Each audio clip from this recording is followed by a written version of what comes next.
কিন্তু আমি সদায় ইয়াৰ বিৰোধিতা কৰি যাম।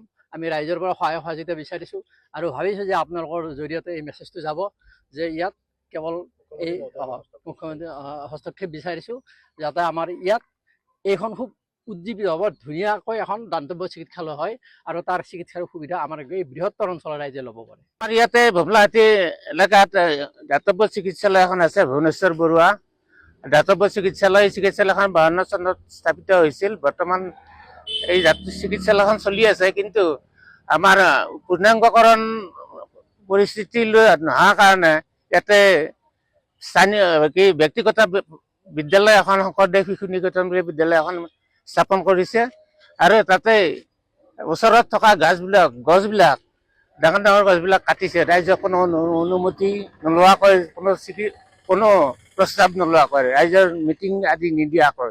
গতিকে সেয়ে আমি ৰাইজে সচেতন ৰাইজ অলপ চিন্তিত হৈছে আৰু সেয়ে এই বিক্ৰী কৰা গাছবিলাক বন্ধ কৰি ৰখা হৈছে আৰু এই বিষয় লৈ আৰক্ষী বিভাগকো জনোৱা হৈছে। গতিকে ইয়াৰ পিছত চৰকাৰী